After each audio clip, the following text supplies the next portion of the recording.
कई लोगों का सवाल था कि इस पूरी हिमाचल ट्रिप में कितना खर्चा आया होगा। तो आज मैं पेट्रोल से लेकर होटल और खाने तक का हर एक एक रुपए का हिसाब शेयर करने वाला हूँ। मैं हिसार से अपनी स्कूटी पर निकला था और इस ट्रिप में मनाली, सोलांग वैली, जिस्पा, बारालाचला पास, कसोल और खीरगंगा जैसी कई जगहों पर गया। पूरे सफ़र में कितना पेट्रोल लगा, होटल पर कितना खर्च हुआ, खाने पीने में कितने पैसे लगे और आखिर मैं टोटल बजट कितना बना, सब कुछ इस वीडियो में बताऊंगा। अगर आप भी ऐसी ट्रिप प्लान कर रहे हो तो यह वीडियो आपके साथ काम आएगा। घूमना फिरना अपनी जगह है, लेकिन असली खेल वापस आकर अपने काम को संभालने में है। ट्रिप खत्म हुई, यादें साथ लेकर घर वापस आ गया, लेकिन अब फिर से वही रूटीन। ट्रिप से लौटते ही मैं पहुंच गया हिसार कोर्ट, क्योंकि सपने सिर्फ ट्रैवल करने से नहीं, लगातार काम करने से पूरे होते हैं। तो हाँ जी दोस्तों, आप भी सोच रहे होगा ना कि मेरी हिसार से मनाली वाली 5 दिन की ट्रिप कितनी रुपए लग गए होगी, कितनी महंगी रही या कितनी सस्ती रही। तो मैंने सारी डिटेल में अपने इस वीडियो में बता दी है, वीडियो के एंड तक देखना। 1500 किलोमीटर स्कूटी चली, मेरा टोटल 3000 रुपये का तेल लगा है। स्टे का, रहने का, खाने का, कहाँ पे रुका, मैंने सब कुछ बता दिया है वीडियो में। वीडियो के एंड तक पूरी देखना, आपको सारी डिटेल मिल जाएगी। बहुत ज़्यादा गर्मी लगने लग गई है हिसार आते ही। अपने गाँव में था तब तक तो बिल्कुल गर्मी नहीं थी। तो चलो फाइनली मैं ऑफिस में पहुंच गया हूं। और आज मैं जल्दी, पता क्यों आया हूं, क्योंकि आज मैंने सोचा कि मैं अपने आधार कार्ड में फ़ोटो चेंज करवा लेता हूं, क्योंकि जो मेरे आधार कार्ड में फ़ोटो है ना, वो काफ़ी ज़्यादा पुरानी है, काफ़ी ज़्यादा। और अगर एक बार मैं आपको टाइम दिखाऊं तो ये देखो 8:40 हुए हैं। और वहाँ पे देखता हूँ कितनी भीड़ मिलेगी आधार सेंटर में, कितनी की नहीं मिलेगी। तो अपनी पहले तो फ़ोटो चेंज करवाता हूँ और फिर आपको बताऊँगा अपना ट्रिप का खर्चा कितना आया। आप सुन के हैरान रह जाओगे गाइस, लिटरली 1500 किलोमीटर स्कूटी चलाई हमने आने जाने की, और वहाँ जितनी भी चली ना, टोटल 1500 किलोमीटर चली है। और 1500 किलोमीटर में आप कमेंट करो एक बार पहले ही कि कितना तेल पिया होगा उसने, ठीक है। बाकी एक बार मैं चलता हूँ, एक बार पहले सीधा आधार सेंटर पे, वहाँ पे वो काम करवाता हूँ चल के। और अभी के लिए ना मैं चैम्बर को लॉक ही करके जा रहा हूँ। तो लॉक कर दिया मैंने इसको, चलते हैं।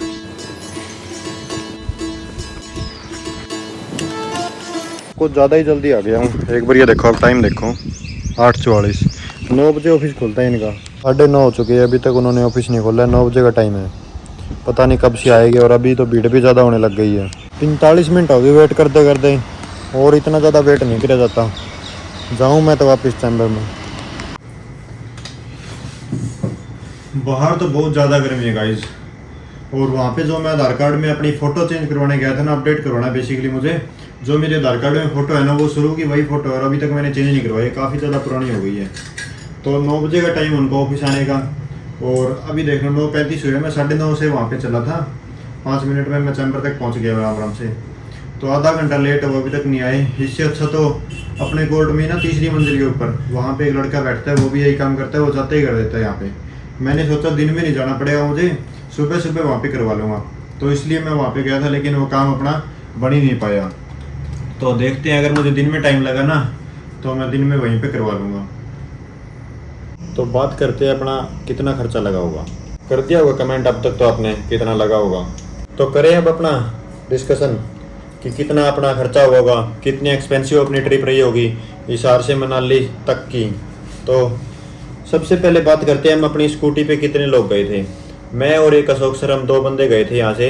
अशोक सर सुबह हिसार से स्कूटी लगे पहुँच गए थे कुलेरी में रेडी था। अशोक सर आए उससे पहले। तो हमने अपने बैग पैक, दोनों पैक थे हमारे, स्कूटी पे रखे आगे रखते ही, और हम निकल पड़े सीधे मनाली की तरफ। तो हमने जाते टाइम जो रास्ता लिया था, वो लिया था भुन्ना, पटियाला, रूपनगर, पटियाला वाला रास्ता लिया था जो मेन था। लेकिन पटियाला वाला रास्ता वो गाँव और शहरों के बीच में से थोड़ा थोड़ा निकलता था, कोई नेशनल हाईवे नहीं आया, सारे स्टेट हाईवे थे। तो उस रास्ते में हमें बिल्कुल भी मज़ा नहीं आया। बीच में इतने सारे ब्रेकर, टूट फूट रोडों पे, बिल्कुल मतलब पहुंच गए, रास्ते ख़राब नहीं थे, लेकिन मतलब ये गांव के, शहरों के रास्ते आ रहे थे, नेशनल हाईवे नहीं था। तो मनाली तक हमारी स्कूटी पहुंचते पहुंचते 1200 रुपये तक का तेल पी गई। 1200 रुपये तक का। मैंने आपको वीडियो में स्टार्टिंग में बोला था कि 1500 किलोमीटर स्कूटी टोटल चली हमारी। और आप ये कमेंट करके बताओ कि कितने का तेल पिया होगा। तो हिसार से मनाली कितना होगा, 500 किलोमीटर से भी कम है। तो 1200 रुपये का तेल पी गई जाते टाइम मनाली तक का। तो फर्स्ट डे हमारा कुलेरी से मनाली हम शाम को पहुंच गए थे 5 बजे तक। तो 1200 रुपये तक का तेल हमारा वो हो गया था। उसके बाद में हमने मनाली में स्टे लिया। तो हमने जहाँ पे स्टे लिया था ना, वो हमने कोई रूम नहीं लिया, हमने लिया था डोरमेट्री। डोरमेट्री क्या होता है मैं बता देता हूँ। एक रूम के अंदर ही 6 बेड, 8 बेड, 10 बेड इस तरह के लगे होते हैं। जिस तरह हॉस्टल होता है ना, हॉस्टल में एक रूम के अंदर 2 बच्चे, 2 स्टूडेंट, 3 स्टूडेंट रहते हैं ना अलग अलग बेड पे, इस तरह वहीं पे डोरमेट्री एक हॉस्टल टाइप होता है जो बैकपैकर और ट्रैवलर के लिए काफ़ी ज़्यादा बढ़िया चीज़ है। क्योंकि रात को सोना ही है यार, और क्या करना है। उसके अंदर 2 अपने को सॉकेट मिल जाएंगे चार्जिंग के लिए, एक लाइट मिल जाएगी, और ब्लैंकेट भी काफ़ी मोटे मोटे मिल जाते हैं, ना गर्मी लगती है ना सर्दी लगती है, बढ़िया थे बिल्कुल। तो वो अपने को 500 रुपये का पर पर्सन पड़ा था। तो हम 2 थे, हमारे 2 के 1000 रुपये पड़ गए दोनों के। तो दूसरे दिन हम स्टे ले लिया था हमने मनाली में। रात को हमने मॉल रोड घूम लिया और खा पी लिया, डिनर कर लिया। डिनर का मैं सारा इकट्ठा ही बता दूंगा कितना हमारा खर्चा आया होगा, एक एक तो क्या बताना अब आपको। तो हम नेक्स्ट डे गए बारालाचा, अटल टनल से होते हुए, अटल टनल से फिर हम गए, सारा रूट तो अब मैं क्या ही बताऊँ, बारालाचा पहुँच गए। बारालाचा पहुँचने के बाद हम बारालाचा से वापस आके हमने उसी डोरमेट्री में स्टे लिया जहाँ पे हमने फर्स्ट डे लिया। तो नेक्स्ट डे की भी हमारे 1000 रुपये स्टे के हो गए, तो 2000 रुपये हो गए अपने अब तक। और हमारा प्लान तो रोहतांग पास जाने का था, लेकिन 2 व्हीलर अलाउड नहीं थे रोहतांग पास पे, गाड़ी लेके जानी पड़ती, तो इसलिए हमने वो प्लान कैंसिल कर दिया। हमने जाना है तो मैं स्कूटी लेके ही जाना है, वरना पूरा पक्का प्लान तो मैं यही करके गया था कि रोहतांगला जाना है, रोहतांग पास जाना है, तो रोहतांग पे परमिट लेना पड़ता है और गाड़ी में ही जाना पड़ता है। तो ये एक वहाँ पे प्रॉब्लम थी। तो बारालाचा गए, बिल्कुल मज़ा आ गया, रोहतांग से भी ज़्यादा मज़ा आया लिटरली। और आते टाइम तो इतनी सर्दी चढ़ गई वहाँ से, बिल्कुल 3-4 घंटों में उतरी थी। तो उस दिन हम वापस आए, बारालाचा से आते ही उसी जगह स्टे लिया हमने, तो वही खर्चा लगना था 500 रुपये पर पर्सन। उसके बाद में हम अगले दिन मनाली से निकल लिए कसोल की तरफ। बीच में हमने कुल्लू रुकने का प्लान बनाया था पहले तो, लेकिन कुल्लू की मैंने देखी क्या क्या टूरिस्ट प्लेसेस है। कुल्लू में 1-2 मंदिर ही है जो देखने लायक है, 3-4 हो गए शायद, लेकिन वो कुल्लू से इधर उधर बाहर थे, बाहर की साइड थे। कुल्लू के अंदर या फिर इकट्ठे एक जगह पे नहीं है कोई भी। तो हमने कुल्लू कैंसिल करके सीधा हम निकल गए कसोल। कसोल में काफ़ी सारे कैफ़ेज़, मतलब कि हर एक जगह आपको कैफ़े दिखेंगे, कैफ़े मशहूर है कसोल में। कसोल से फिर हमने 2 किलोमीटर आगे स्टे लिया टेंट में। तो टेंट में 1 नाइट का स्टे हमारा था 2000 रुपये का, जिसमें बफे लगा हुआ था, उनका रात का डिनर और नेक्स्ट डे का ब्रेकफास्ट दोनों इंक्लूड थे 2000 रुपये में। तो अगर हम लगा लो कि उसी तरह का डॉर्मेट्री टाइप या फिर कोई और जगह लेते जो सस्ती पड़ती, लेकिन वही बात, खाने की भी लग जाते 200-300 रुपये एक्स्ट्रा लगे हुए। लेकिन जो ये हमारी ट्रिप है ना, हमारी ये ट्रिप बिल्कुल सस्ती पड़ गई है।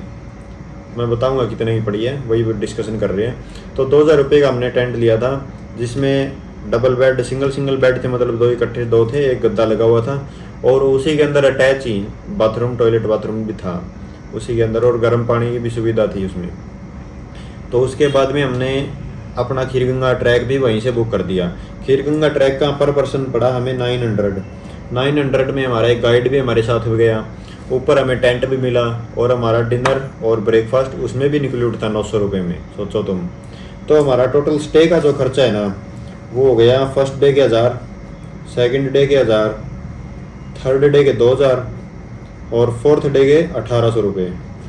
5800 रुपये हो गया हमारा स्टे का खर्चा 5 दिनों का, जिसमें से हमने 5वें दिन तो चलो हम घर ही आ गए थे, तो 4 दिनों का हमारा खर्चा हुआ। 4 दिन रुके थे हम रात का, 5 दिन और 4 रातें, तो 4 रातें का हमारा 5800 रुपये हो गया स्टे, 5800।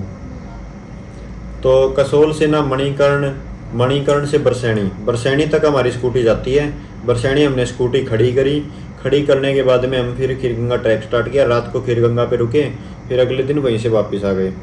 तो ये हो गया अपना वो बड़ा रूट। जब हमने बरसैनी से वापस घर की तरफ मैप लगाया, तो वहाँ पे बरसैनी से हम 2-2:30 बजे चले थे। उसके बाद में मणिकर्ण गुरुद्वारा है काफ़ी बड़ा, गुरुद्वारे में भी आपने व्लॉग्स में देखा ही होगा कितना, वहाँ पे एक हॉट स्प्रिंग था जहाँ पे दाल चावल पक जाते हैं, डबोते उसके अंदर।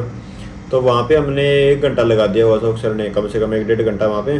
तो वहाँ से निकलते हमें 4:30-5 बज गए। उसके बाद में रुकते आए, हम सुबह तक घर पहुँचे थे। तो हमारी स्कूटी है ना, वो चली टोटल 1500 किलोमीटर, 1500 1500 किलोमीटर चली हमारी स्कूटी। हिसार से मनाली से बुनतर से फिर कसोल से बरसैनी, फिर वापस, मतलब कि 1500 किलोमीटर हमारी स्कूटी चल गई। और जो टोटल ऑयल लगा है ना हमारा 2950 रुपये, आप 3000 रुपये लगा लो। 3000 रुपये का पेट्रोल लिया है स्कूटी ने 1500 किलोमीटर का, 2 रुपये पर किलोमीटर। 1 किलोमीटर चलने में 2 रुपये का तेल खाया उसने देखो तुम कितनी सस्ती पड़ गई ना, 3000 रुपये का तेल। और 5800 का तो अपना स्टे हो गया था, 3000 रुपये का हो गया पेट्रोल, टोटल हो गए 8800 रुपये, 8800 रुपये हो गए। उसके बाद में जब हमारा खाना पीने का या फिर कुछ एक आधा सामान लिया, जैसे स्कूटी खड़ी करी तो उसका रेंट दिया, कोई एक आधी चीज़ ली, और की रिंग्स भी लिए थे, काफ़ी सारे 5-6 लिए थे, और भी अलग अलग खर्चे हुए थे। जैसे एक जगह कसोल में एंटर हुए तब हमारा 50 रुपये स्कूटी का भी लगा था। उसके बाद में 1-2 चीज़ें और रेंट पे ली, और 3-4 चीज़ें और थी जो हमने अलग से कुछ कुछ किया था। ये सब मिला के और अपना खाना पीना का मिला के 3200 रुपये खर्चा हुआ, 3200 रुपये खाने पीने का और ये सब मिला के। तो टोटल हमारी जो ट्रिप हुई है ना वो 12,000 रुपये की हुई है। 5 दिन में 12,000 रुपये खर्च हुए हमारे दोनों के, जिसमें से अगर डिवाइड 2 करेंगे 12,000 में तो 6,000 रुपये, 6,000 रुपये मेरे लगे, 6,000 अशोक सर के लगे। कितनी क्या खुशी हो रही है ना, 5 दिन में और 6,000 रुपये में आ गया। एक दिन का 1,200 रुपये खर्चा आया मेरा।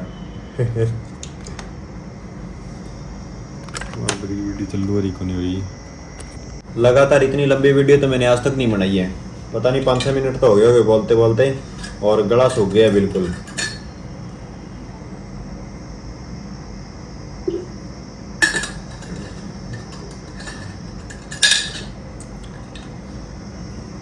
तो मैं भी बोल दूंगा आपको भी ट्रिप करनी चाहिए, घूमते रहना चाहिए, कुछ ना कुछ करना चाहिए सभी को।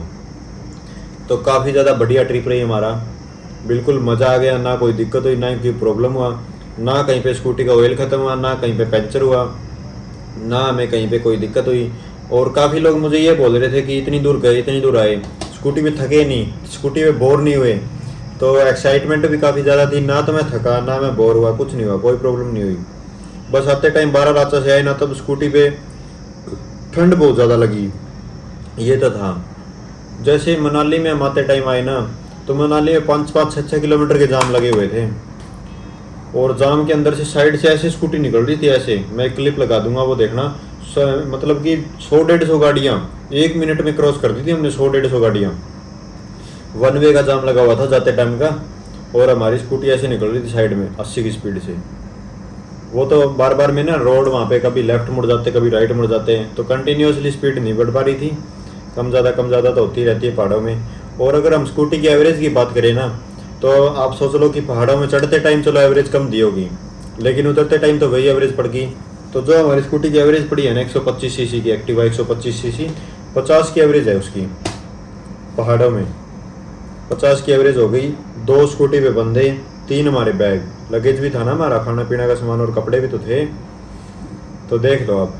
और टाइम भी 11:15 हो चुकी है, अभी तक सर भी नहीं आए हैं, अकेला ही मैं कर रहा हूँ शूट यहाँ पे। तो हम खीरगंगा पहुँचे थे ना, तो खीरगंगा पहुँचने के बाद में मैंने काफ़ी सारी फ़ोटो शूट की थी, और मैंने किसी की हेल्प नहीं ली थी अपनी फ़ोटो शूट करने में, ना किसी को फ़ोन पकड़ाया था कि मेरी फ़ोटो खींच दे। मेरी हेल्प की थी इसने, ये देखो, ये जो बटन दिखाई दे रहा आपने, मेरी सारी फ़ोटो इस बटन ने खींची। सोचोगे आप इस बटन ने कैसे फ़ोटो खींची आपकी। तो ये जो मोबाइल स्टैंड है ना मेरा, मैंने मोबाइल को स्टैंड पे लगा के और एंगल सेट करके रख दिया था कि इस एंगल पे मुझे खड़ा होना है, और जब मैं इस बटन को दबाता था ना तो फ़ोटो क्लिक हो जाती थी। अभी मैंने वीडियो मोड ऑन कर रखा है, तो मैं इस बटन को दबाऊंगा तो मेरी वीडियो ऑफ हो जाएगी, ऑन हो जाएगी। तो इसी से मैं फ़ोटो खींच रहा था, और बिल्कुल सस्ता सा छोटा सा स्टैंड लिया था मैंने। ये देखो, ये स्टैंड तो मैंने आपको दिखाया ही था कितना छोटा स्टैंड है। ये छोटा स्टैंड लेने का तो फ़ायदा मेरा इसलिए था क्योंकि ये बैग में बिल्कुल आसानी से आ जाए, लेकिन बड़ा स्टैंड लेता तो मुझे और एक आधे बेनिफिट और भी मिलते हैं। तो ये देखो, इसमें ये लगा हुआ है वो बटन, ये बाहर निकल जाता है यहाँ से, और एक इसमें ये वाली लाइट लगी हुई थी। ये देखो, इसमें 2 मोड आते हैं कम ज़्यादा के, ये पहला, ये दूसरा। तो इतना स्ट्रॉन्ग तो नहीं बोलूँगा मैं इसको, लेकिन ठीक है, ये काम चलाने में। स्टेबलाइजेशन इससे इतनी नहीं मिलती है जो गिम्बल से मिलती है, स्टैंड से तो चलो क्या ही मिलेगी, लेकिन बिल्कुल पकड़ने में बिल्कुल सही है ये, बिल्कुल छोटा सा, और ये एक्सटेंड भी काफ़ी ज़्यादा हो जाता है, काफ़ी निकल जाता है बाहर। ये 180 kilos for a twin-cylinder adventure bike with 48 horsepower is really good. So I have been excited about experiencing this bike for those reasons. आज मेरी लुक देख देख के सभी आराम से हो रहे हैं, क्योंकि बाल खड़े रखता था ना मैं पहले, और अभी अचानक से इटालियन बियर्ड और फ्रेंच कटिंग हेयर स्टाइल कैसे चेंज कर दिया। मुझे भी थोड़ा लग तो रहा है बिल्कुल अजीब सा, क्योंकि मैं बार बार जब ऊपर की तरफ हाथ जा रहे ना तो इस तरह करने की कोशिश कर रहा हूँ मैं, लेकिन फिर याद आता है, फिर मैं इस तरह करता हूँ नीचे की तरफ इनको। और अभी भी ये देखो बीच से यहाँ पे बाल अपने आप ही खड़े हो रहे हैं अपने आप ही, लेकिन जब करता हूँ तब तो होते नहीं है ये। अभी देखते हैं 2-3 दिन में आदत पड़ जाएगी, सही हो जाएगा। और गर्मी में बाहर जाता हूँ ना, तब यहाँ पे माथे पे पसीने से भी आने लग जाते हैं, तो यहाँ पे मुझे बाल इतने अच्छे भी नहीं लगते माथे के ऊपर। तो देखते हैं, ठीक हो रहते तो रहते थे। 2 बजने वाले हैं और बिल्कुल भी पता नहीं चला, 2-3 घंटे हो गए तब से क्लाइंट पे क्लाइंट आए जा रहे हैं। और अभी बाहर गए तो मैं डॉक्यूमेंट चेक कर रहा हूँ अभी तक। ये देखो कितने सारे, 2-3 फाइलें तो चेक करके उधर रख भी दी है। और अभी बाहर एक एक्सीडेंट हो चुका था, गाड़ी वाले एडवोकेट ने बाइक वाले की मारी, काफ़ी तेज़ लगी अचानक, यहाँ तक दूर तक आवाज़ आई थी मुझे। मैं तो ऐसे ही उठ के देखने लग गया, क्या मुझे लगा पेड़ पट गिर गया कोई गाड़ी से लगने से। बाइक वाले काफ़ी आवाज़ आई भाई चैम्बर तक। वो देखो अभी तक बस लगी ना हो, लगी तो नहीं है। ये देखो ना, मैं अपना आधार कार्ड भी अपडेट करवाया हूँ, 3रे फ्लोर पे था। और अभी एक बार मुझे एसडीएम कोर्ट में जाना है और वहाँ पे भी जाना है, तहसील में भी। इतनी गर्मी हो रही है तो मैं ताता बड़ा सारा कुछ थोपड़ा और ताता हो गया ना। 5 बजने वाले हैं और एक बार मैं तहसील में जाके आ रहा हूँ। माइक की आवाज़ तो बड़ी आती नहीं है। मैं सोच रहा हूँ कोई ऐसा डिवाइस हो ब्लूटूथ वाला जो मैं अपने अंदर ही फिट करवा लूँ, ताकि फ़ोन में रिसीवर लगाने वाले पंगे ना रहे और वो यहाँ पे अटकाने वाले। कोई ऐसा सिस्टम होना चाहिए वो फ़ोन से मुझे पेयर कर ले और मेरी बात, मन की भी बात फ़ोन में रिकॉर्ड हो जाए।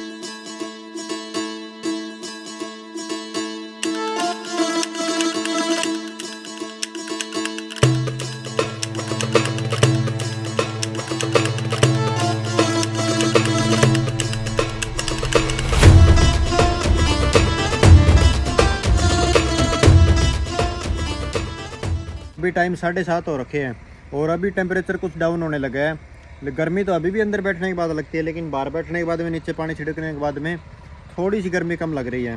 और अभी साथ में मैं पी रहा हूँ, देखो मैंगो शेक मेरी सिस्टर ने बनाया है, बिल्कुल बढ़िया टेस्ट इसका। आज गर्मी काफ़ी ज़्यादा है तो एप्पल का जूस ट्राई कर लिया जाए। तो अभी मैं जा रहा हूँ गाँव में, पापा को ले आता हूँ और इस वीडियो को यहीं पर ख़त्म करता हूँ। मिलते हैं कल एक और नेक्स्ट व्लॉग में, तब तक के लिए टाटा।